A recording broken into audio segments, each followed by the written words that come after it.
right, everybody, welcome in to Load the Box. I am your host, Jordan Hawthorne.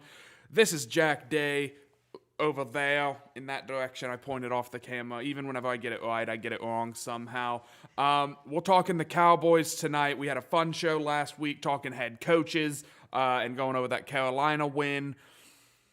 And there's already somebody in the chat saying it. Jack, I think this is both of our takes. It's time to put up or shut up for the Minnesota Vikings. We've gotten to the month-long death stretch, if you will, where it is back to back to back to back really, really good teams that we have to play.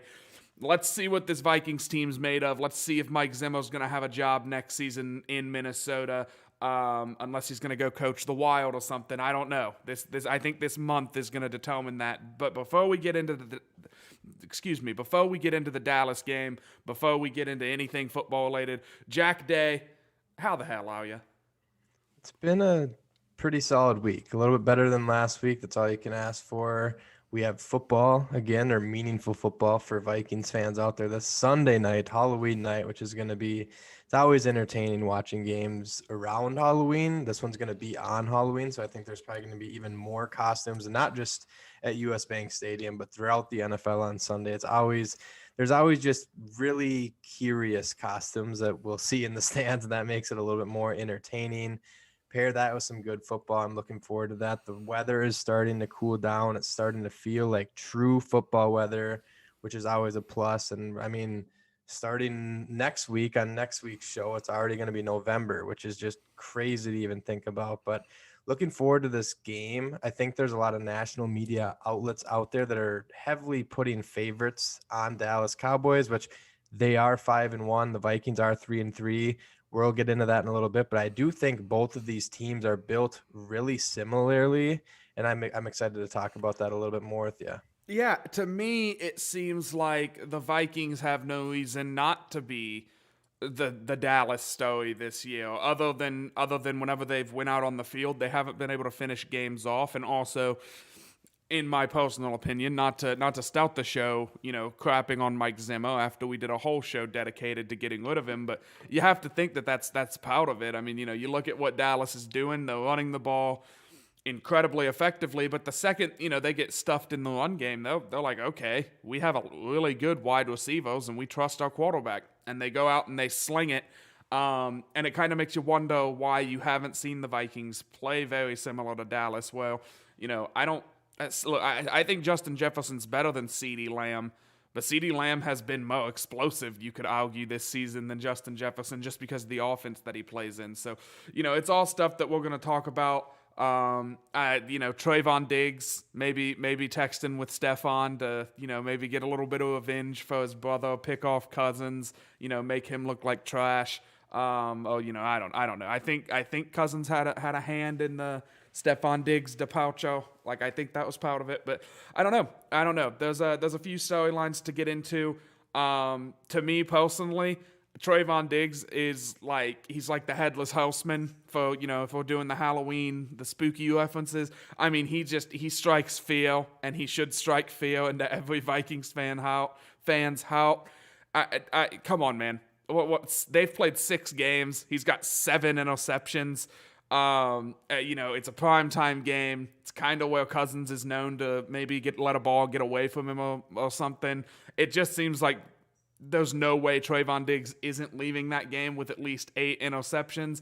And that's the scariest thing to me is just, the Vikings are going, if they want to win this game, they're going to have to play clean football. And they're going to, if they run a slant, that ball has to be pinpointed. If they run something, that could be undercut, that ball has to be pinpointed, and the receivers are going to have to fight for it. And I think that's advantage us because, Jefferson and Thielen are pretty good wide receivers, but we'll see what happens. But Jack, what is your number one key to victory, excited thing that you're ready to watch Sunday night? Because mine's Trayvon Diggs. Yeah, I'm excited to see Trayvon Diggs as well. I think he kind of goes with what I'm looking forward to with this game. I think both of these teams, I think this is going to turn into some sort of shootout. Personally, I think it's a weird. I have a really weird thought going in this game because I feel like for some reason, I don't know why I feel like this, because Dallas has been the better team this year, but it just feels like this is a game where Mike Zimmer is going to have a really solid game plan. If they're able to actually do what Mike Zimmer wants to do, which is control the clock, run the football, it's going to limit the amount of plays that Dallas has on offense, which I think is key to this game. I'm not sitting here necessarily saying, hey, I think Mike Zimmer is going to hold this Dallas team to under 17 points. I don't think that's going to be the case. But if the Vikings want to have any chance in this game, that's the type of game they're going to have to play. And then the offense, 15th week in a row that I've said this, they're going to have to play complementary football, and the offense is going to have to go off of that, get some momentum. And I think you can expose a cornerback like Trayvon Diggs. He is so aggressive and so good at getting his hands on the ball. I think you can make that hurt for Dallas too, because he's going up against arguably, I mean, there's a couple of wide receiver trios, duos in the NFL that I put in that top 3, top 4 category. We're going to get to see both of them on Sunday night, or we're going to see 2 of the 5 on Sunday night, with Dallas having an explosive duo in CeeDee Lamb and Amari Cooper, and then Justin Jefferson and Adam Thielen on the other side. I personally think Justin Jefferson wins that matchup with Trayvon Diggs. I think Kirk Cousins is playing very, very good football. We know how accurate he can be. This is a statement game for the Minnesota Vikings. There's been statement games, not even statement games. There's been must-win games for the Vikings. This is a statement game where it's like fans are going into this game saying, you know what, we have this brutal stretch of a schedule. How are we going to start out beating Dallas out of the bye, which the Vikings never do. Mike Zimmer never does. If they come out and like win this game by, even if it is just a close game, they win by 3 points, that would be a huge statement win. And I think it would kind of bring the state of Minnesota back. There'd be some intrigue around this football team again, which is kind of starting to feel like that's fading, even though the last 2 games the Vikings have played, they've been, I say entertaining because Kirk Cousins led comebacks, but it was against Detroit Lions and the Carolina Panthers. Dallas hasn't really, I mean, they have a couple staple wins. They did beat the Chargers, who now look beatable. The rest of this stretch, it's starting to look a little bit different than it did like 2-3 weeks ago. The Chargers got absolutely blown out by Baltimore. Baltimore gets absolutely blown out by Cincinnati. We can go back to that too, because my dad mentioned, I don't know if it was on this show or my other show, but my dad did say, what if we are looking at Cincinnati as this like not a good football team? What if they were a good football team? And right now, it sure looks like they are a pretty darn good football team. Jamar Chase is balling out. Joe Burrow is balling out. It's been kind of fun. I'm sure it's a little irritating for you. I know how that kind of feels when you're surrounded by them and you're kind of the outsider when your team's sitting 3-3 and there's a bunch of buzz around their team. But overall, I'm really looking forward to this one. I think it's going to be a very entertaining game. And I do think the offense is going to put up points. Hopefully, it's not one of those situations where it's like the Vikings offense shows up, they put up 31 points, but hey, Dallas puts up 34 points. That can happen.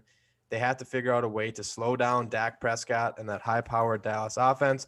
And if they can find ways to maybe force a couple turnovers or even a couple 3-and-outs, I think this is going to be a close game, and I think the Vikings have a chance at coming out on top. Yeah, I agree with you. I don't think, and honestly, the experts agree as well. Dallas is favored by 3 in this one. So I shouldn't say the experts, but like Las Vegas agrees that they think this is going to be a kind of close game. And we were kind of talking as the intro was playing, as we were getting into things, about how, the Vikings have played to the level of their competition all season long. Like, just, they're gonna go to overtime with Detroit and with Carolina, and then they're also going to miss a game-winning field goal against Arizona because they're just playing so up and down. It just, depends on who they're playing against, and that's really frustrating as a fan.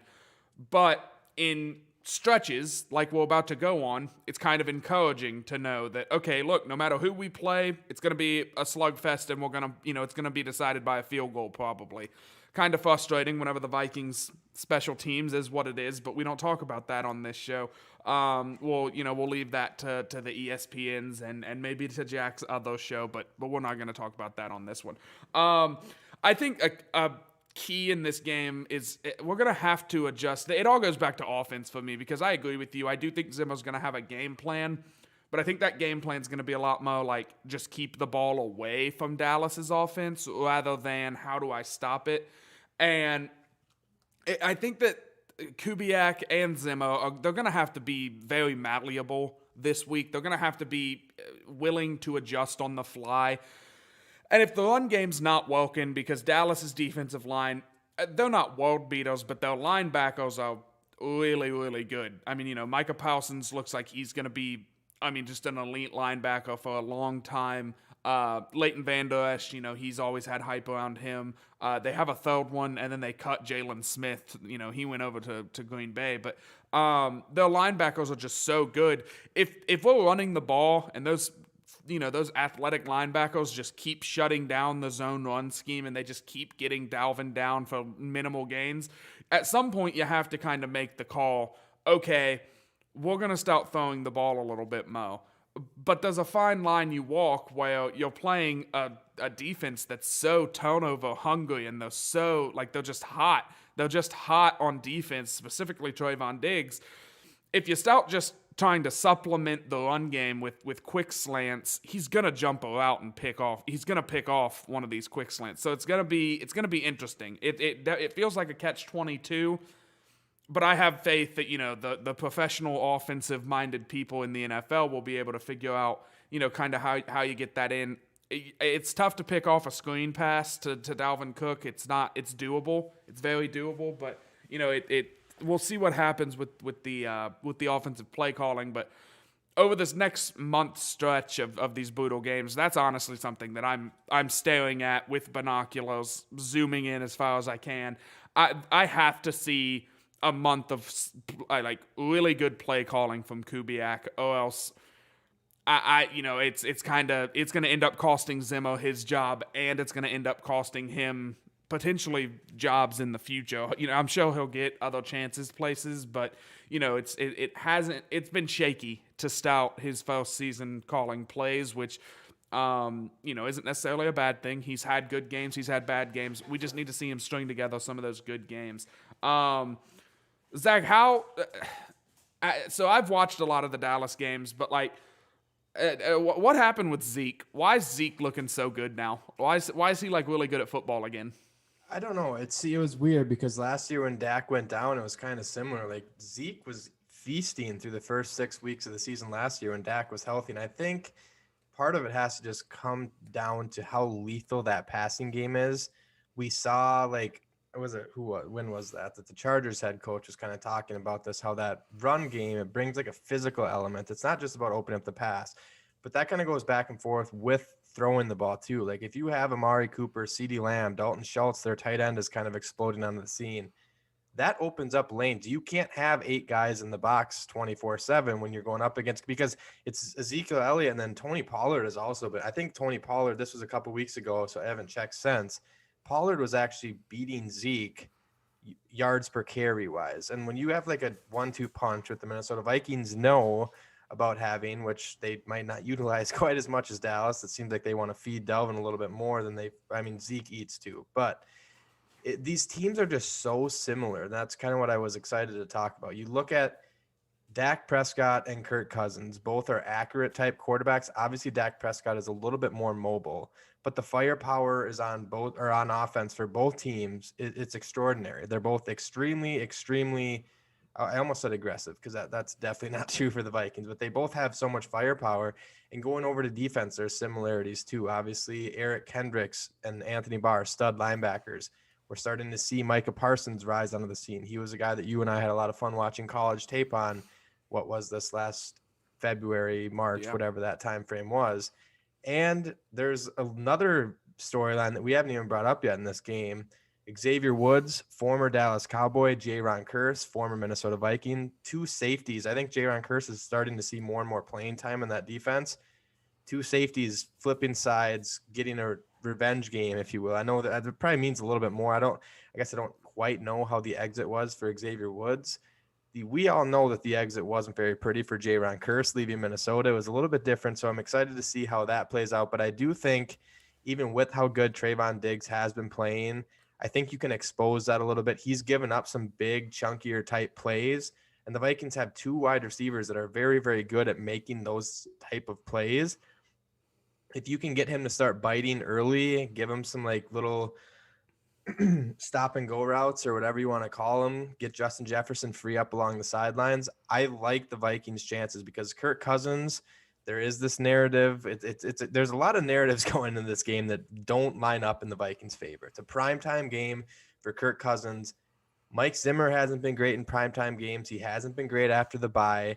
Good news is it's not on a grass field. It is at US Bank There Stadium we go. indoors, which There is we go. some positive news. I do think I saw a stat and it was a crazy amount of games. It was almost like 5-7 or something along those lines, where they haven't had home games either coming out of the bye. Being at home after the bye helps a ton. This Mike Zimmer has had 2 weeks now to game plan for Dak Prescott and that offense, and I just have a weird feeling about this game. It just seems like a game that the Vikings will somehow find a way to win. I'm not saying they're going to necessarily win the next three. Maybe they win this one and they lose the next three, and they're like, you know what, we just wanted to get everyone's hopes up, sell some tickets, get them back in here. But I do think there's a very good chance the Vikings win this one. This feels kind of like a good time to start talking about the injury report. It's Yeah, not the most lengthy. Michael Pierce didn't practice and D.D. Westbrook did not practice. Michael Pierce would be a big loss for the Vikings. Obviously, he hasn't played for a couple weeks now. But as we mentioned, Ezekiel Elliott and Tony Pollard, that running attack has been lethal for Dallas. And if you cannot stop the run against this team, it's not going to be a pretty Halloween night for the Minnesota Vikings, because if you can't stop the run, it's going to open up the play action. And by the way, Patrick Peterson is put on the IR, so it's going to be Cameron Dancer and everyone's favorite Johnson, Bashad Breeland out at cornerback. Going to be interesting to see how those two do against this lethal passing attack Dallas has. And they're just so balanced. It's going to be kind of scary because the Vikings run defense also has not been great up to this point. Anthony Barr was limited today with a knee injury. Alexander Madison and Adam Thielen were both full participants going down to Dallas. They didn't have any DNPs. They did have, I'll just say a couple of the bigger names. Trayvon Diggs was limited with the ankle injury. Dak Prescott was limited with the calf injury. Tyron Smith limited with the ankle injury. And those are the three big ones that were listed on the injury report. They're all limited, though. I would guess Trayvon Diggs, Tyron Smith, and Dak Prescott are all going to play. I'd be kind of shocked if they didn't play. But like I said, I think the biggest one for the Vikings there, D.D. Westbrook obviously has been – I don't even want to say it. I'm not going to say anything about special teams because now I'm going to say this. He's going to come in and he's going to watch. Just watch this Sunday night. He has a fumble on punt return for some reason, just because I brought it up. Yep. Because he hadn't done it. The biggest worry spot for me will be Michael Pierce. It'll be curious because I think Rick Spielman said they were expecting to have him back this week after the bye.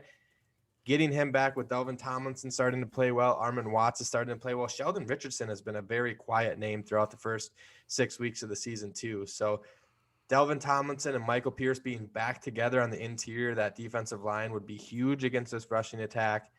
Right now, didn't practice today. Well, that'll be something for Vikings fans to monitor over Thursday and Friday, because if he doesn't practice Thursday or Friday, his chances of playing become very, very slim. So, yeah, no, I think that both teams are relatively healthy. They're both coming off the bye, so they both kind of, there's no like, oh, they're coming off an emotional win or loss or whatever. There's no they both, they both won overtime games in week 6.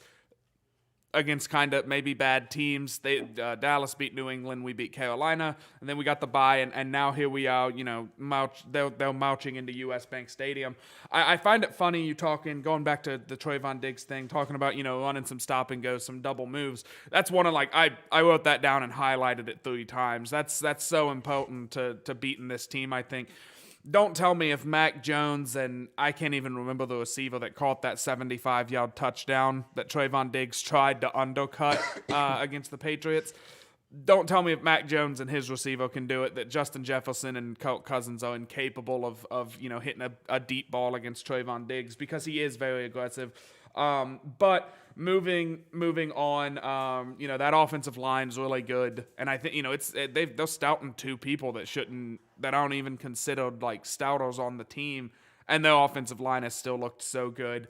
Gonna be excited to see Christian Darrisaw, but I think we should do some score predictions and then give out some game balls. And I'll do game ball first. I have defense this week. I'm going with Danielle Hunter, which I know is a big name. I typically try and stay away from big names, but this is a week where big game, we need a big name that's going to step up. Danielle Hunter, has floated with superstardom for a long time.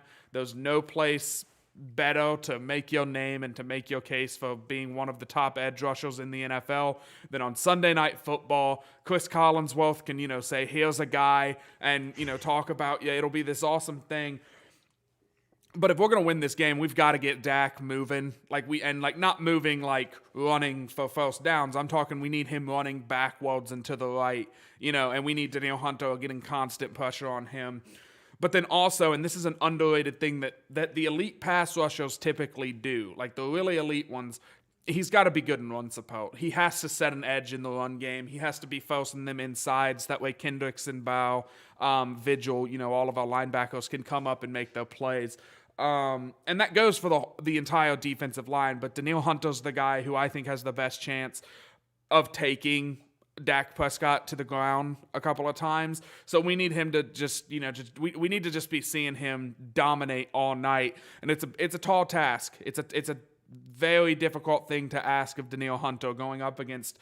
I think that offensive line has 3 Hall of Famers on it right now. So it's not, they're not exactly shabby. They're not stouting a rookie right tackle or something. No, this is a really good offensive line, but Danielle Hunter's proven year in and year out that he's also really good at playing football and chasing after quarterbacks. So I'd like to see what tricks not only Danielle has up his sleeve, but what the defensive scheme is going to call for Danielle to do in this game. So, Jack, you've got the offensive side of the ball. Sunday Night Football. I know you're not going with Kirk Cousins because he's going to look like he's just going to be terrible because that's the narrative. But who do you got with your game ball? I was very, very close to picking Kirk Cousins. I think it has this weird feeling this year, man. Like, I feel like both him and Dak Prescott are playing at a pretty high level, and Dak Prescott is always going to be looked at as this MVP candidate, where Kirk Cousins doesn't get that recognition. I'm not saying he necessarily deserves that recognition, but Vikings fans that are on the opposite end of the spectrum of myself, they're just always saying, well, he can't win in the clutch moments. He can't do this. He's had 4 games. I'll say 2 and 2 that should have been. I hate putting that phrase out there because, it's in the past. Shoulda, coulda, woulda. But Kirk Cousins has played his best when it's been clutch moments this year. And I think this is going to be another true test for Kirk Cousins in prime time. And if he can get a win now, get this team to 4-3 going into this brutal stretch, that would be huge. I think Kirk Cousins is going to have a solid game. But I think one of the guys he's throwing to is going to have an even bigger game. Because of everything you were saying about Trayvon Diggs, I have to go out and say that I think Justin Jefferson is going to torch him a couple times this game. I think who else can you pick? You picked a big name. I'm going to pick a big name. It's Halloween. It's the flipping Cowboys, man. Yeah, it's the brightest stage. Give me it right now. 3 catches, 168 yards, and 3 touchdowns. Let's do it, Jack. Give me the Randy Moss stat line for Justin Jefferson on Halloween. That would be something. Obviously, extremely unlikely, but I just think Justin Jefferson, he hasn't been quiet. He's been kind of the more, it's kind of gone back and forth for him and Adam Thielen this year, and that's going to happen. Adam Thielen could also have a huge game, but I just have a feeling this is going to be a game on the brightest stage. It's going to be probably the most watched thing on Sunday night. The gritty on Halloween night, like I said at the top of the show, with all of the fans dressed up in their weird costumes and whatever it's going to be on Sunday night. Give me Justin Jefferson hitting the gritty 2 times, finding the end zone at least twice, have 100+ yards on the night. I think he goes off, has a big night. Justin Jefferson gets my game ball on Sunday night. Halloween, going to be a fun one. It's funny that you bring up the Randy Moss stat line because we had a bye week, so I still watch football with my family. And Jamar Chase at one point had 4 catches for 135 yards and 2 touchdowns. And I looked at my dad and I was like, Dad, he's a touchdown away. That's Randy Moss's stat line from Thanksgiving '98.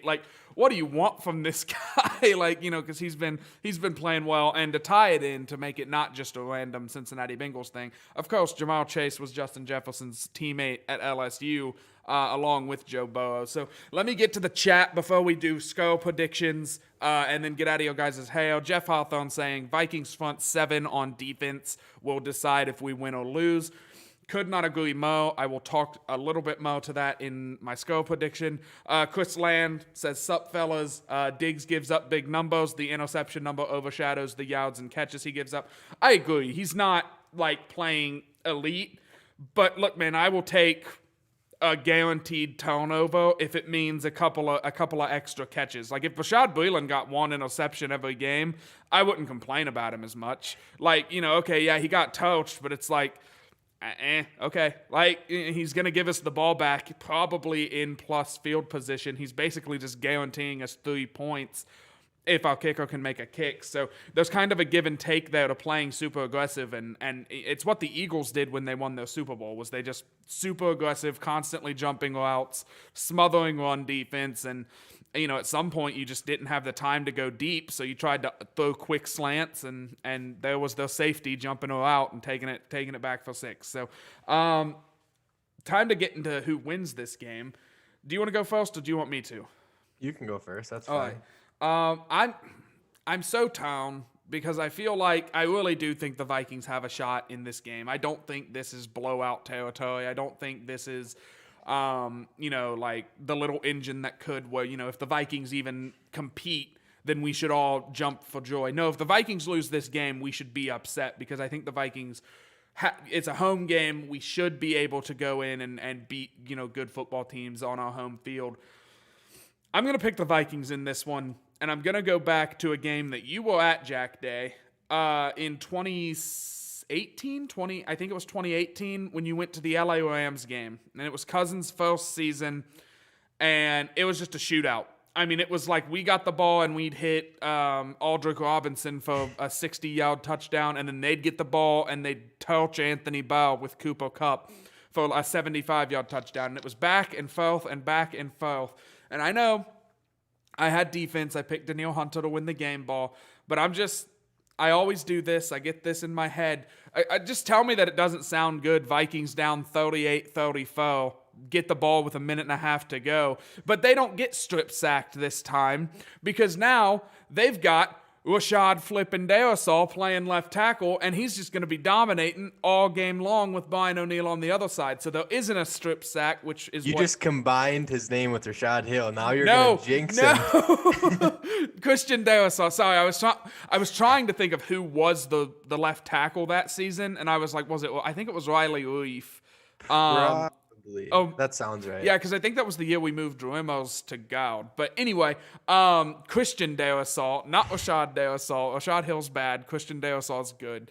But we've got Christian Darrisaw who's not going to give up that strip sack, and that's how that Rams game ended. Was the offensive line just couldn't hold up for Cousins to make the plays down the field. And it just feels like there's going to be a game-winning drive this week by the Vikings. The offensive line's playing really well. There's 3 wide receivers now, by the way. There's not just 2. KJ Osborne is a bona fide wide receiver 3 in the NFL. And the argument might be able to be made, maybe he's a number 2 or a number 1 somewhere. But he's been playing really well, so Cousins just has all these options to go to. So give me the Vikings. I'm going to say 41-38. A shootout, a really good game. The NFL kind of needs it because they've been putting some stinkers on Sunday night, with Pittsburgh and Seattle, and just there hasn't been very good games on Sunday Night Football. It doesn't feel like the last couple of weeks. So this is a really good game, and I'm taking the Vikings to come out by 3. But noted, not a game-winning field goal. It is a walk-off touchdown by Cousins, and then Greg Joseph makes the extra point to just make it a 3-point game. But he gets none of the credit for the win. So, Jack, who do you have in this one and why? Yeah, I like it. I'm gonna talk positively about the offensive line, which really scares me doing this, but I'm gonna do it anyways because this stat, if you're a Minnesota Vikings fan, is going to blow you away if you haven't seen it on Twitter. I retweeted it earlier today. But let me read this from the Vikings PR Twitter handle. The Vikings offensive line has produced its lowest sack percentage, 3.6% of all time throughout the first 6 games of the season, a stat dating back to 1970. The line has only given up 9 sacks through 6 games, which is tied for the lowest in team history. I saw that and I was like, wow. That's with Rashad Hill getting absolutely ran over, which every game up to the last two where the rotation began against Detroit with Christian Darrisaw and Rashad I Hill. want you to know Christian, Tom Day is in the chat saying offensive line rules. That was the most Tom Day stat I've ever heard, Jack. I am excited about the future of this offensive line. They're going to have some testers coming up in the upcoming weeks. How many times can I say up? Excuse me. They had a true test, I think, in Carolina, and it showed. They played fairly well. I think there was a little bit of game scripting that helped Darrisaw. I think that might be needed in this one in the next couple weeks as well. Kirk Cousins is getting the ball out of his hands much quicker than he usually has in years past. So this is all kind of a recipe for success. I think if the Vikings can kind of, as much as people don't want to hear this, establish the run against this defense, let Kirk Cousins get some play action where he's been at his best and take those deep shots. I know there's been a lot of complaints where it's like, we're doing more of these quick hitting slants. That's because you have a rookie left tackle that has now played in 1.5 games. That's because you still have an interior offensive line, Oli Udoh, that's getting 4 holding penalties per game. Obviously, that's a little bit of a stretch, but last week, 2 weeks ago in Carolina, it was something crazy like that. It was like 4 penalties, 5 penalties on Oli Udoh. They still need to find ways to game script around pressure if the offensive line isn't able to be like 100%. I'm not saying they're injured, but this offensive line is still learning. We've talked about the importance of continuity along that position. That's not going to get there for a couple weeks still with Christian Darrisaw. They're going to have to kind of get used to one another. And once they get there, I'm excited to see what they can do because you have all of these young guys. Brian O'Neill is the oldest guy in the offensive line. He just got paid. I think he's 26 years old. It's all new and positive along that front for the Minnesota Vikings, something we haven't been able to say in quite some time. So that's exciting. I will get to my score prediction now. I just had to give a little bit of light to that offensive line because they have been a reason why this team has been able to bounce back to 500. Absolutely. So I think it's going to be a high scoring game. I'm not sure there's going to be a team getting into the 40s like you think. I'm not sure if I'm ready to say that quite yet because I do think Mike Zimmer's defense is going to have to it's show up or shut up time. I don't care if Patrick Peterson isn't playing. You don't have Patrick Peterson. You don't have Bashad Breeland. You don't have those guys on contract next year. It's the time is now for Cameron Dancer. I think Andre Patterson said it in his press conference today. He's been dialed in the last couple of weeks and he's ready to go. That's good news because we know the talent is there with Cameron Dancer. If he can show up and play like sound football, I think there's going to be some national media members that turn some heads and start. Cameron Dancer was a guy last year. I just said was a guy. Now I'm starting to talk like Chris Collinsworth before we get to listen to him on Sunday night. But Cameron Dancer was that guy going throughout the offseason where they're like, this guy is going to win. Why are they bringing in Bashad Breeland? Cameron Dancer, Patrick Peterson, it's Dancer's show. Bashad Breeland comes in, takes that spot. Now it's his time to shine. And he gets a doozy for his first start of the year going up against Amari Cooper or CeeDee Lamb. So it's going to be interesting to watch that. But I have the Vikings coming out on top. I think it's going to be a close one. Give me the Vikings winning on Halloween night 33-31. And just to make it even scarier, it is a game-winning field goal that wins it. It has to be. I don't know if I can say that. There's nothing scarier than Greg Joseph trotting out with like 10 seconds to go to kick any distance. I don't care if it's from the one.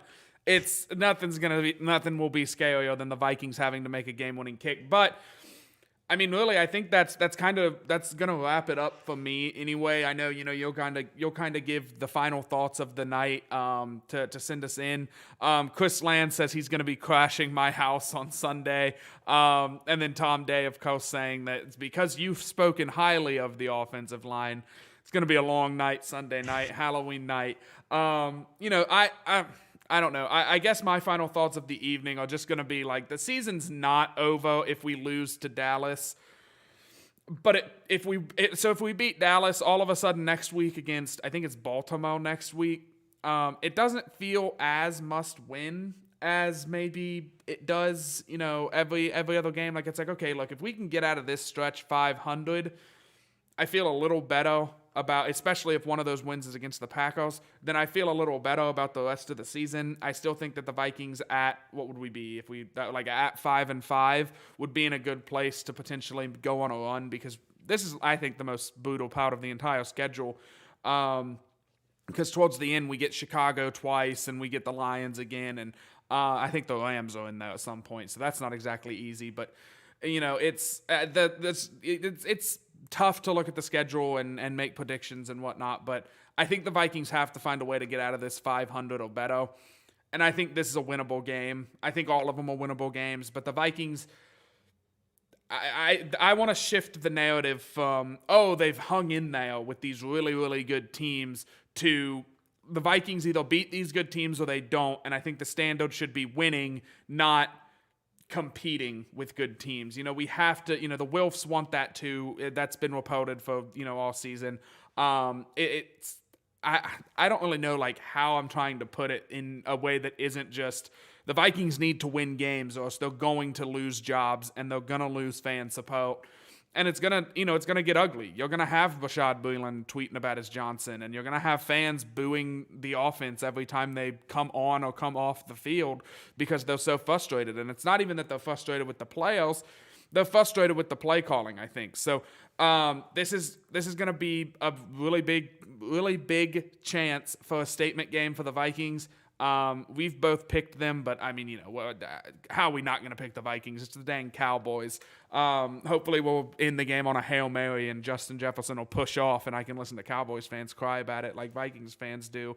But that's kind of all I have. I'm kind of on a rant here. I don't know. I'm just so sick of like being like, oh, the Vikings almost did it. They almost did it. They're so close. They're so close. Win a game. Win a damn game against a really good team and prove to me that you are also a good team. So Jeremiah Newell, this is the last chat of the evening, says Vikings 31, Cowboys 29. Kirk ends game on a kneel down after a Hunter strip sack. There it is. That's pretty good. I like that. I like that a lot. So Jack, what are your final thoughts tonight? And let's get out of here.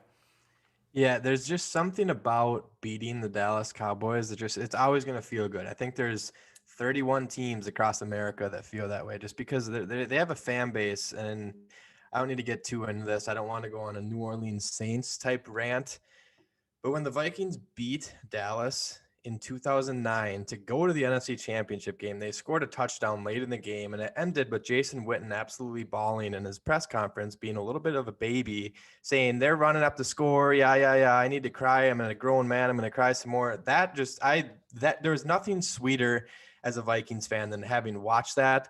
My opinion on Jason Witten is very different than most people across America. I think I've made myself pretty clear on the show in years past, and we've brought this up. I've talked about this before. I'm almost positive I've brought this up before. So it just feels good beating Dallas. And if you do it on the national stage with Chris Collinsworth sliding in, it's Halloween night. I'm sure that's going to be referenced 3,000 times now before the game.